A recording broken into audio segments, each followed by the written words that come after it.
Welcome in. This is 300 yards to unknown. That right there, Eric Patterson at EPAT Golf. We are looking eye to eye, or as close to eye as we can actually look. EPAT finally got the video screen set up between us. Yeah, not as close as we were in Torrey, but this will do. It was a little difficult just talking to my camera or talking to a blank screen, but it's good to see a smiling face on the other side of this for once. The evolution of me trying to record this pod, we're getting better. We're getting stronger. Finally figured out a way for us to actually see one another instead of just putting the two videos together. So it's all good. Eric, you had your bachelor party last week. I did. Hopefully my only all one. All the dirty little secrets about it. How was it?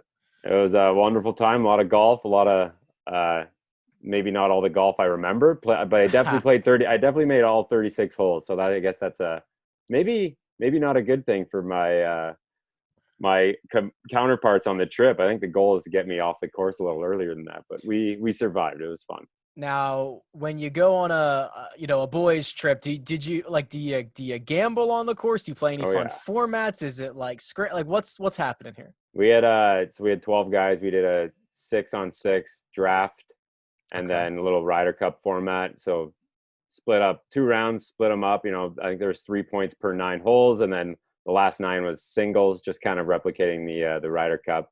My team was on the losing end of it, but I don't want to pump my own tires here, but I definitely pulled my own weight. I was disappointed with the rest of my squad, but it was a fun time. Yeah. I love it. I think that it's kind of crazy that when we play recreationally, like I know my buddies and I, like it's almost exclusively match play, right? Yeah. Yet the PGA Tour has one match play? Like that's why the Ryder Cup's so great. The President's Cup is so great. Like I feel like that's the purest form of golf, and we don't get to see as much as I think we should.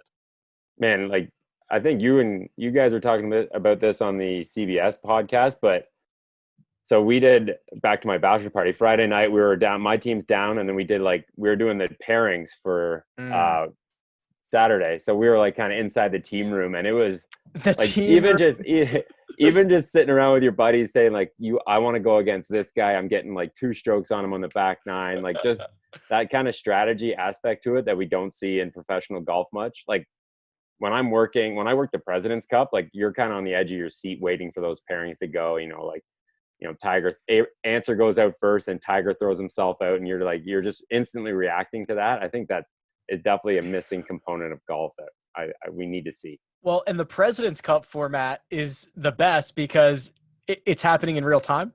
Yeah, that's what I mean. It's so good. The Ryder Cup, they just say, okay, here's 1 through 12 or whatever, and we're just going to match up with your 1 through 12. We don't actually know who it's going to end up being. We just know what slot you're going to go into. Why maybe they don't want to be like the President's Cup, but the Ryder Cup they've probably done this for hundreds of years, but they should they should match it. They should do that. Like, I mean, calling your shot against a guy, I think is a lot cooler than, just getting lucky in 1 through 12, and hopefully you get the pairings you want. But yeah, I guess there's some strategy involved with that as well. That is, the personal aspect of it. If you pick your opponent, that gets everybody all riled up. So I love that. That's just the drama we need. It's hopefully, maybe there's some team format they can mix in. I don't know, somewhere down the road. Not the Zurich though, not the team Zurich that they've given us. Have you ever seen how they do pro-ams and how they decide who gets picked in a pro-am, like who your pro is? Yeah, I've heard about like the big pro-am draft night and how all the big sponsors, like that's the party night, and that's the where all the bets are being laid. I don't know exactly how it goes down. So I don't know if it's like this for every single event, but there are events throughout the year. I think Genesis is one, because I think that's where I saw this video from. Where, so I guess it would be like Tuesday night. They throw the party for all the sponsors and all the whatever, and the guys who are going to play in the Pro-Am.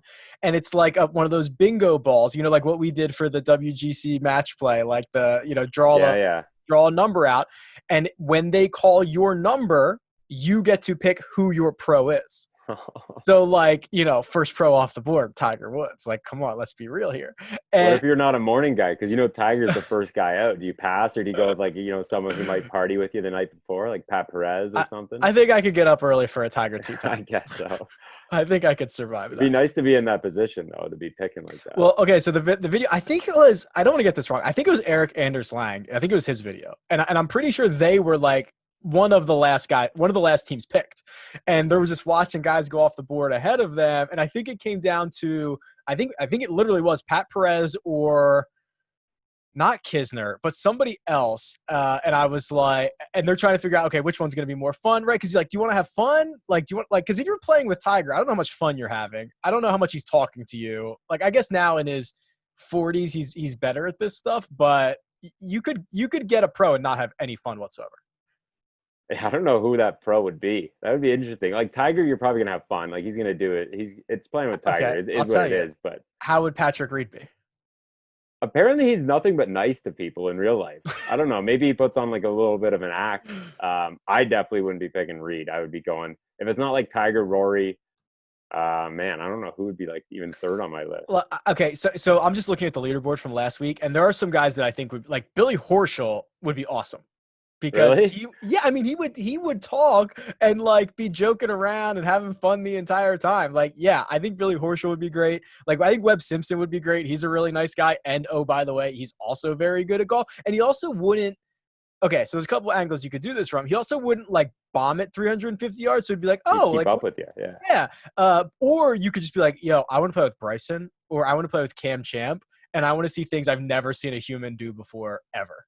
Yeah, I don't know if you want to be like if you play with Webb. There's a chance you're further than him. That could be a little Yeah, bit if of you catch one. yeah. You just put Webb in the dust behind you. That would be something to write home about. I don't know. Or Yeah, like Harold Varner the third would be great. yeah, that'd be fun. I'm sure there's a ton of Yeah. a long list of guys. If given the opportunity to make a pick, it would probably be a lot harder than it sounds. But Did you know this? While we're on this whole pro-am thing, did you know you can just buy your way into these pro-ams? oh yeah, they're pricey though. Okay, Like I did not five know this. figures. I did not know this until like 6 months ago or 7 months ago. Yeah, I'm trying to pull up the price here for okay, if you go to like Punta Cana, like you can get into that pro-am for like 3 grand. Now I don't know who you're gonna get paired with, and you'll get like the swag box and you'll get all that stuff. But yeah, like you're talking like 9 to 15 grand for most pro-ams, I think. I mean, I think that's like when the tour shut down and like they canceled all the pro-ams, everyone was nervous because like that's where like the sponsors make all their money is pretty much on those Wednesday pro-ams. And it makes a lot of sense when they're forking out 10K to play 9 holes. Or I guess they're playing 18, but 9 for each pro. But yeah, that's You are right. The hospitality and the pro-ams are like how like that's how these tournaments make money. Like yeah. the vast majority of it. It's not concessions. It's not like the regular tickets. It's the hospitality and pro-ams. It'd be like, what if you're like dying to go to play like the Sanderson Farm Pro-Am in Mississippi? That's probably a good bargain Pro-Am to get into. Let me see if I can find out real quick. So the Pebble Beach Pro-Am, which well, it's invitational. Is that the real only. one or the? Okay, so apparently though you can get in if there are spots available for $25,000, and you can get a slight discount if you have a whole foursome. So maybe a couple buddies. Maybe they only charge you 90 What's grand. the top prize on DraftKings this week? It could maybe if you bink one of those, you can get yourself into the Pebble Beach Pro-Am. If you can get into the if you can win the 500,000. I mean, it'd be fun to play like Riviera. That's a course that you'll never ever get a chance to play would be ideal in my book, at least. I mean, you can go down to Punta Cana and play that course. Or you can go. There's a lot of these. They're playing a lot of public courses recently, but to get onto like an uber private course. Yeah, that would be true. Yeah, right. Punta Cana is a resort course. Like you could just walk on there anytime you want to pay the $350 or whatever it is. But yeah, some of these places you just could not step on unless you play. Like, do you think any of the pros would drink with you while you're on the course? Harry Higgs, maybe. Harry Higgs, he seems like a guy who I can feel like be down for a Duffner, 9 a.m. beer. Duffner would throw one or two back. Like, yeah, I bet you could. I don't know how seriously these guys take it on Wednesday, but I've never even been to like everyone says like go to the pro-am, but that's more like or like go to the practice rounds. Like I've never even seen a pro-am go down. Truthfully, I guess it just looks like a bunch of dudes playing golf. Yeah, I like the while we're on the Wednesday topic, they're playing a game of Wolf, I think, right now, which I haven't looked at, but I think it's like Charlie Hoffman, Cameron Champ, and a few other guys are playing. like Wolf, which is like one of the more fun games that I play with my buddies on the Okay, so course. remind me how this one works. So it's like you rotate who tees off first, Oh yeah. and Then he's like the I guess you wolf or rotate the whatever. wolf, and then like some guy puts it in the trees, you leave him alone, and then the other guy puts it down the middle. You're like, all right, I'm going with him. Right. So it's like they're changing up the formats, and I think Bryson in his press conference kind of slipped up, and I think he's in next week's charity event. So they're working on these Wednesday charity games, which I don't mind. They're televising them. They've been okay. I watched the first couple, but at least they're trying something new on a Wednesday. Yeah, and they're almost unless they're going to do different formats. I was going to say they're almost kind of entirely player dependent. Like if you get a couple of good guys, like it's worth the tune in. But also, I like the format thing. Seeing guys play. I mean, I think wasn't 1 week a scramble, which I think is kind of cool, and you can watch these guys just go super low in a 2-man scramble, something like that. 2-man scramble, and then I don't know if they were playing skins another time, but yeah, they're definitely switching it up. It's good to see. Wyndham Championship. I don't expect you to have seen too much of this during your bachelor in and out party. on Sunday, yeah. There you go. In between naps in the afternoon. Jim Herman wins just as everyone expected him to. No doubt. He wasn't on your card? No, wasn't in the power rankings. He was a late cross off. 500-1. Jim Herman shoots 61-63 on the weekend. The kind of the argument we've been making is, like the tour. Like the fact that I don't understand this. Okay. So Jim Herman, can miss 10 cuts in a row. He can pop up for two top 25s a year, win both of them. Like, remember when Michael Kim won, I think it was John Deere, right? Yeah. And he blew away the field. That was a boring one. It was literally like the best performance ever.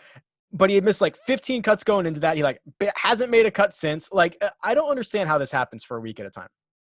I mean, Jim Herman's he's got 3 wins since 2016. So if there is one guy that's going to go 500-1 and bink a tournament, it's going to be Jim Herman, which is, I was just thinking, like, when did you think Jim Herman was going to win that tournament? When Billy Horschel missed his putt on 18, like literally when it was over. Billy Horschel gets he hits a great shot into 18. He gets the break of a lifetime when Doc hits his ball on the same exact line, like 1 foot behind him. Yeah. He gets the look. I'm like, Billy's, he's going to roll this in. We're going to go to a playoff. And Jim can't even drink his water right. He's cooked.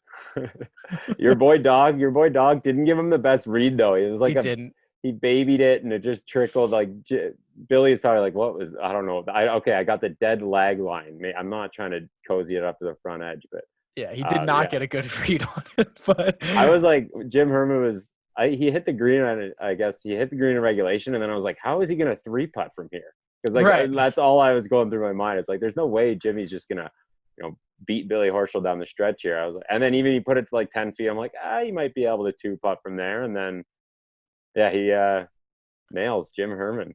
Until that putt actually missed, I was expecting Billy Horschel to roll it in, get to a playoff, and win it on the first hole. Like I was prepared for that. Yeah, I don't know. I don't even know what his odds were on the Sunday morning, but I had Doc in the running, so I was cheering for him. But I mean, Jim Herman would have been like a 20th, 30th guy down the list type thing. But 61-63 on the weekend is pretty nuts. It's unbelievable. I mean, it's insane. Jimmy's got his like hunched little back. He kind of swings it like a little regular. He could be like a regular, just a guy you see on your local muni. He's going super low on a Sunday and winning tournaments. He doesn't strut around the grounds like a Koepka or a Finau might and have that dominating presence about him. But hey, can't complain with 2 wins in 2 years. Doc now in the top 100 in the world. How about that? His ball striking. He kind of, he swings it like Webb a little bit. That violent finish, and like they were talking about on the broadcast how he rattles the shaft off the back of his neck. Yeah, it looks like it hurts. It's so like, fast, like jarring his head every time. But we've been on him for a while. And so it just dropped. We're recording this Wednesday at 1:35 Pacific time. About an hour and a half ago, I dropped the doc interview that I talked to him on Monday, and he said something like, yeah, my swing was getting a little slow for my liking or something like that. And I'm like, Doc, it is like a million mile. It is violent through it's like violent through the ball, very fast, very short. And like his swing thoughts is like, go slower. It's so slow. Like it's so funny. But yeah, He was close. good His shit, win's man. coming. Oh yeah. His win's coming real soon. Playoffs this week. First playoff event. So what last year was the first year they went to 3, right? 3 playoff events instead of 4. The Dell Technologies Championship, that got the boot, which is where we've seen TPC Boston. Correct. Yeah. Okay. So couple of fun little tidbits. And this one is insane. Colin Morikawa could be the number 1 player in the world this week. What does he need? I think he needs like a solo second, maybe. Second, and yeah. Depends on I where, think it's, I guess, Rom finishes. Solo second or first, I guess. A win gets him there, yeah. Win definitely gets him there. But how crazy would that be? I mean, he's actually being hurt in the official world golf rankings because he doesn't have enough events. Like his divisors like hurting him. It would be insane for him to be number 1 this quick. I think only Tiger would be younger.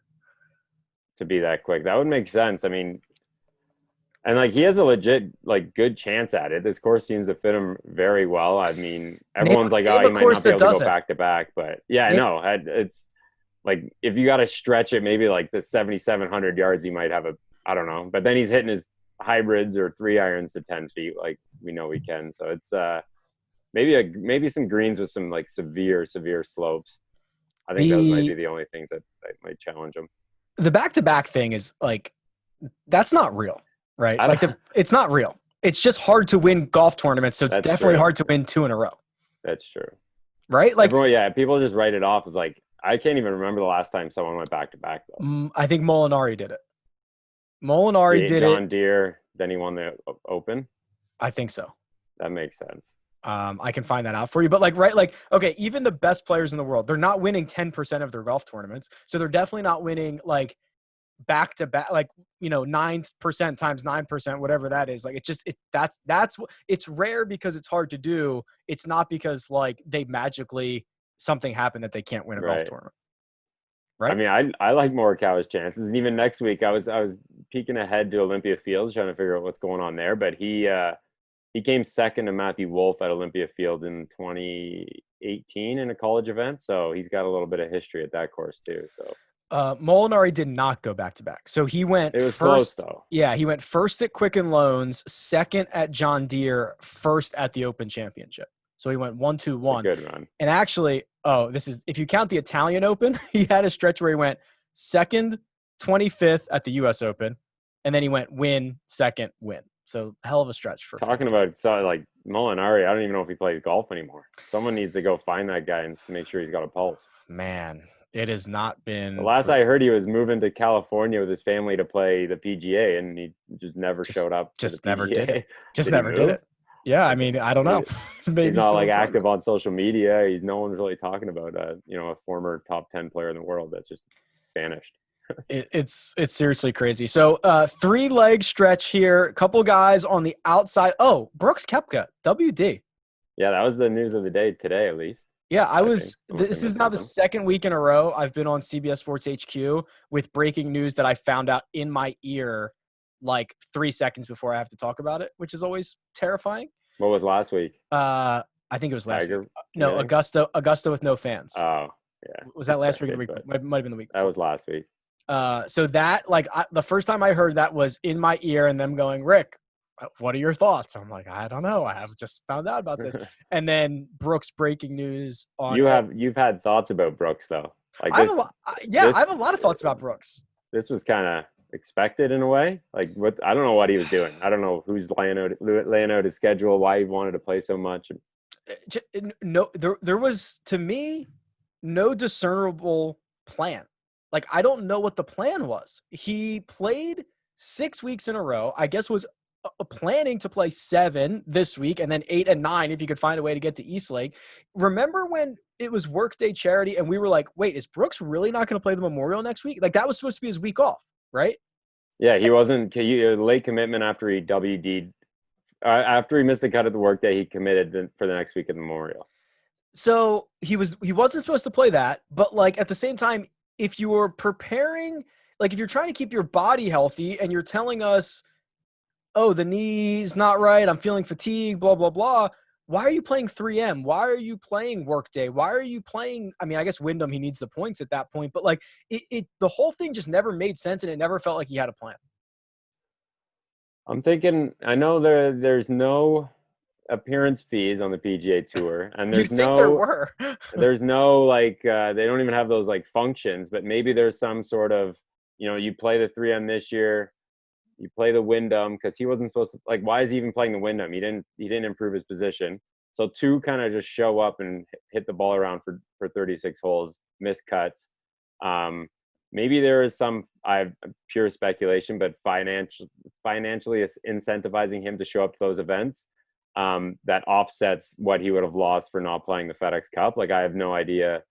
Like, he would even need a good week at TPC Boston to make it to the top 70. So, Yeah. Oh yeah. He had work to do. he had like some serious work to do. So if he say he made a couple million on those appearance fees just to show up, again, then that's pure speculation. But like, it made no sense. I'm just can't wrap my head around his schedule. I have not looked this up, but I feel like it's safe to say there has not been a top 10 player in the world play 6 consecutive weeks, or I guess 7 if he was planning on that. Like, I can't remember the last time that could have possibly happened. I mean, Patrick Reed plays a lot, but I mean, just scrolling through his, like, 6 in a row is nuts. Guys actively avoid doing that.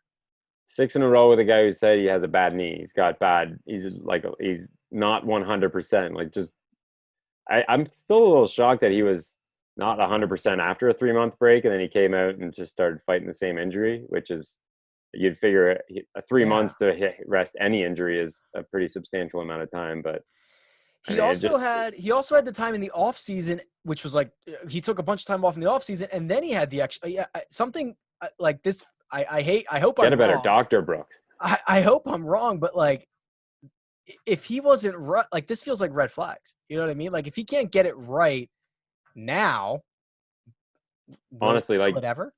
he missed the President's Cup, so this goes back to like November. He's had November until April pretty much to get his knee right, and he still couldn't do it. That's almost over half a year.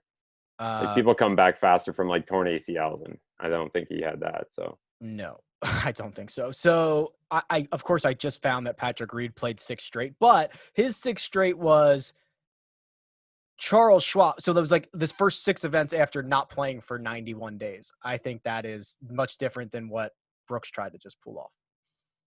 yeah, like Reed admittedly plays a ton, A whereas ton. Koepka, he's always kind of pieced his schedule around the majors, and this just seemed extremely forced. But I mean, there was some speculation that it might put his U.S. Open in doubt, which I don't think is a thing. But I read also that, Brooks's team or whoever his spokesperson is said that he's doing this to get ready for the U.S. Open. So I would expect to see them at Winged Foot. If he misses Winged Foot, then there's this guy's really hurt, because I don't think he would skip that for anything. Right. The other guy who we have to talk about playing multiple weeks in a row. I mean, if Tiger makes it to Eastlake, it's 3 in a row. We know he does not like playing back to back. I wonder, is there any chance that I think he's 47th or something like that heading into this week? If is there any chance he just like he maybe misses the cut this week, he drops to whatever 60 something. I don't know what he could drop to. And he's just like, you know what? I'm going to take the week off at the BMW. I'm going to end my season here and I'm going to be ready for Winged Foot. I think there's definitely a chance. But like, he was playing Monday at Winged Foot with JT. So if Tiger's not feeling good, he's not going out to play casual 18 holes at one of the toughest courses in the world. So I think he's feeling good. I think he's excited that the warm weather. He's going out there in a t-shirt and doesn't have to, he doesn't have to wear the scarf and the sweater with the vest over top of the sweater. I think he's feeling good. And what if he wins this week? Then he can take next week off. That is true. He can really, I think that is the big incentive is he can just, if he can lock up his spot. I know he committed next week, but like, put in a top 5 effort and secure your spot for Eastlake, then he's probably not going to play next week. Although now with the staggered start, I mean, just securing your spot isn't as important as improving your spot. What is Tiger? Does Tiger need more FedEx Cups to his resume at this point in his career? Tiger needs. I think he wants 83, and Yes. I think he wants more chances at majors. So yeah, he wants 18 majors, and he wants an 83rd win. So now I guess those go majors together. would be the same thing, but yeah, they go together. But he wants to. I think all he cares about is 83. Get that one out of the way. If it happens to be a major, great. yeah. But yeah, I don't know. No, he does not need anything else. He does not need FedEx Cups. He does not need anything. It is 83, and it's green jackets and claret jugs. If playing the BMW maybe gets him one extra stroke in East Lake and puts his U.S. Open in jeopardy, I think he's okay with sitting it out, to be honest. Do you like the staggered start? I mean, it is what it is now. I don't mind it. Like, after seeing it for 1 year, I mean, I get what they're trying to do with it. I would have come up with a different some sort of different format for it. Okay. What would you have come up with? You are now in charge of the FedEx Cup playoffs. What would you have come up with? I would have done, I think I wrote about this last year, and now it's slipped my mind. So what, top 30 move on? That is correct. But you can change that if you want. No, the 30's fine. I think 30's, if you're a top 30, you're probably good enough to, and I would do some sort of match play where like the top seeds get a bye, or even like, I guess the top seeds could even in like the first rounds could start with like a 1-up advantage, which is, I guess that's a pretty big reward. It's just some way to ensure that the top guys move on. 1 round bye, play in for the rest of the guys. I think, and you're still playing for a ton of money. If they want to promote the money, I mean, the difference between second and third, or third and fourth, so that semifinal match could be worth life-changing money for some guy who snakes in, like Lanto or Munoz. They're still up there. So you have a $10 million match. You could even like make the prize between first and second that much bigger, and then just kind of distribute it through the rest of the qualifiers. But I think match play would be the most fun for. I do too.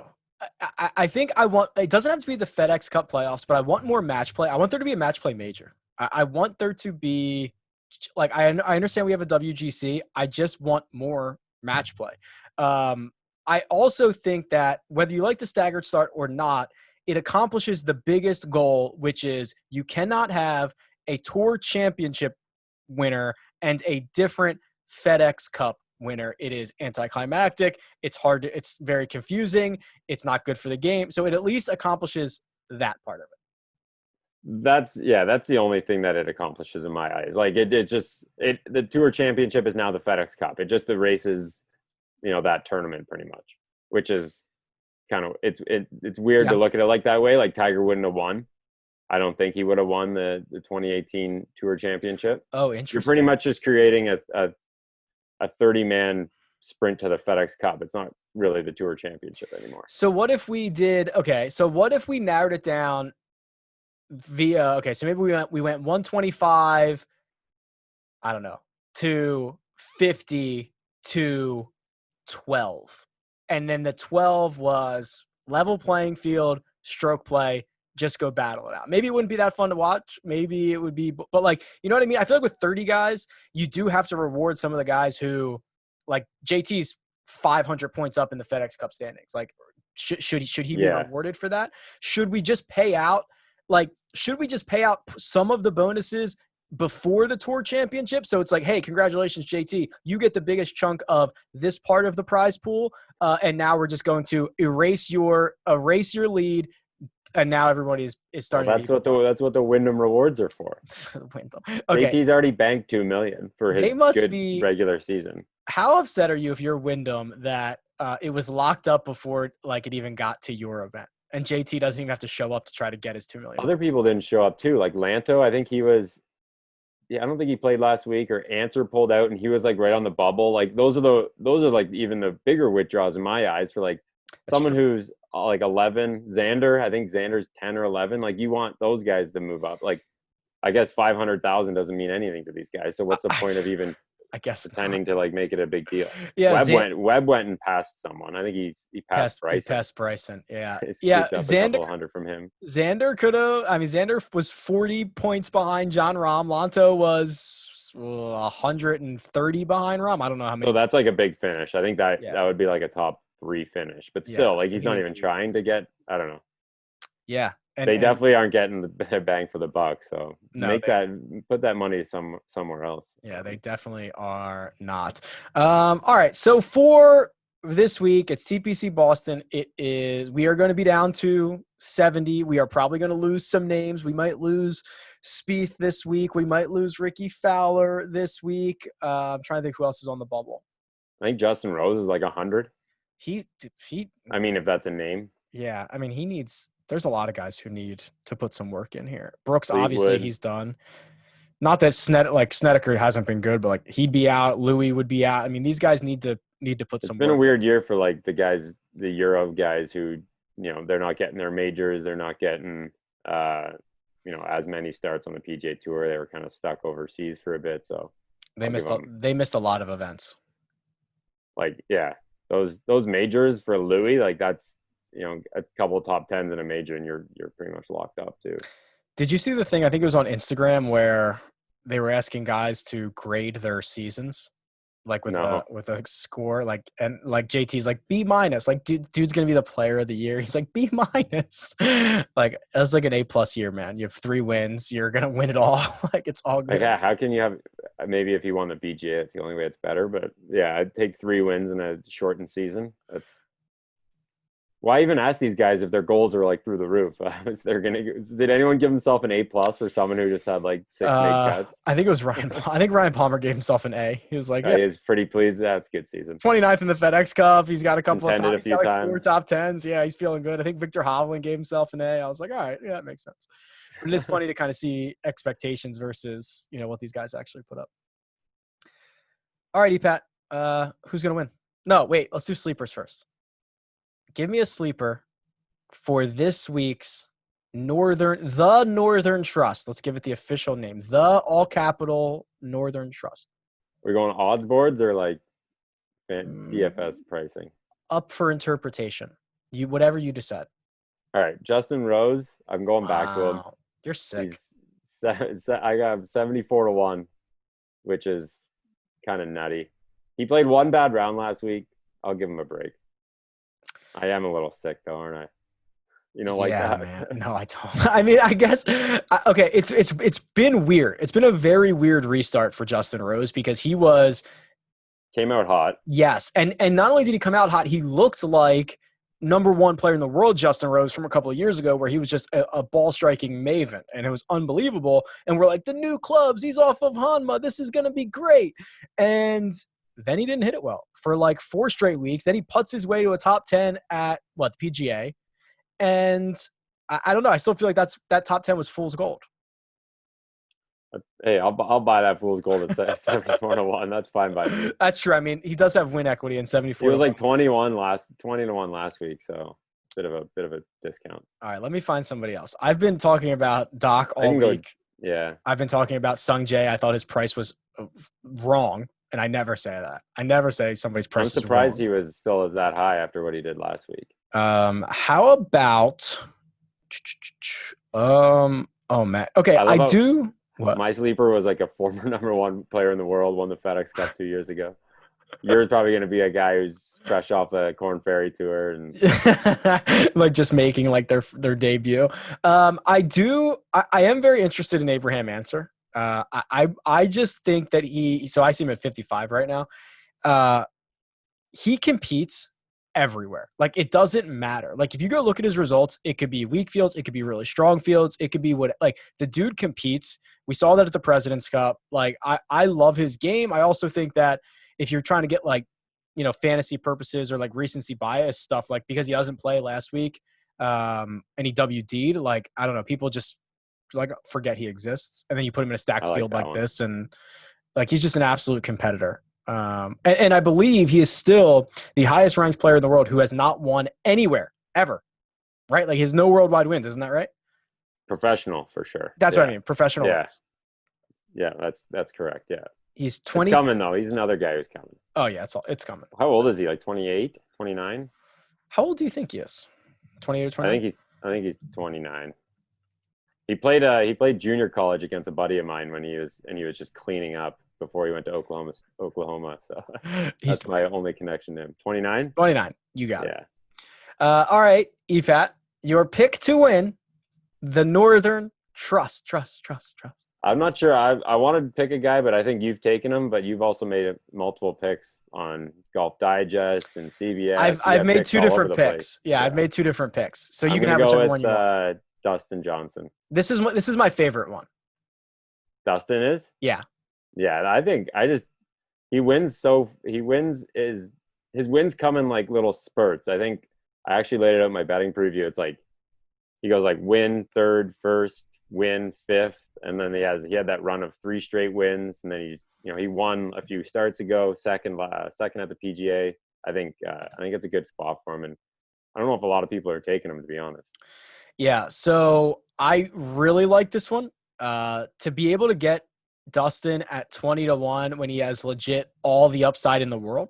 And this is the argument I've been making, right? Is like second place doesn't matter. Like second or 72nd or 102nd is all the same if you're betting outrights, right? So that's why, especially in the outright market, I'm like, he is the play this week. I'm like pretty positive about that. Whether it pans out or not, to get him at 20-1 with the upside that he has is huge. I mean, it's awesome. I love it.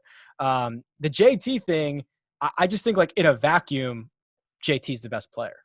You know what I mean? Like if you remove the odds, which is kind of like the way I treat the Golf Digest thing, because we have to list player to win, player to fade, a top 10. Like I don't know. Maybe I should take more value into it, but it seems like for the winners, everybody picks like one of the top 4 or 5 guys. Yeah. I just think JT in a vacuum is like the best player, right? Like if we played this 1,000 times, I think he wins it more than anybody else. Could Colin Morikawa be the best player? He might be, dude. Just not with a few years of history. And I think that's the only thing weighing him down. He just wasn't on the tour like a year and a half ago. If the trajectory that Morikawa is on, like I don't have the adjectives to describe it. Like it's insane in 25 pro events or something like that. What he's done, it's nutty. It's weird to see like the guy who just won the most recent major. He beat he took down JT at the workday. He's like 26, 25-1. You can find at him, and it's like, why is he not 14? Beside what's he done in the last 3 months? That what's Rory done compared to what Morikawa's done in the last 3 months? Yeah, 2 months since the restart. Morikawa is whipping Rory McIlroy.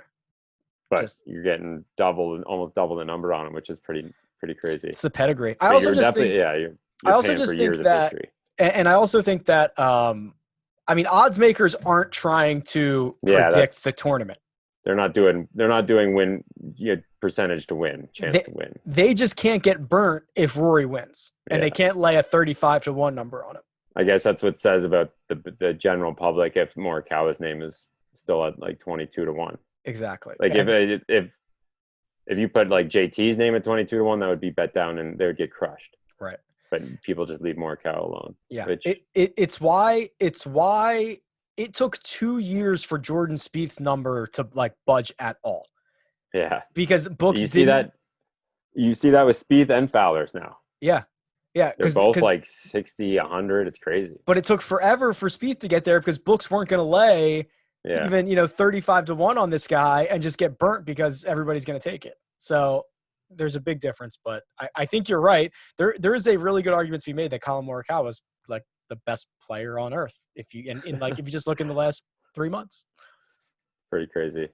And like I was thinking, like even at the PGA, I was like, "There's no way this guy. He's too young to win this." And then he goes out and does it. And then I'm just thinking, like, we're talking about, there's no way he's gonna go back to back. And like we could be talking here in a week saying new world number 1. He doesn't care. Like he is so much more mature than however old he is. Like he does not care. There is no stage that is too big for him. It's impressive, very impressive. Imagine he takes down the FedEx Cup and is like first. Oh my god, 23-year-old. I'll be foaming at the mouth if that happens. That'd be nice. It'd be awesome. All righty, Pat. What's going on with the score?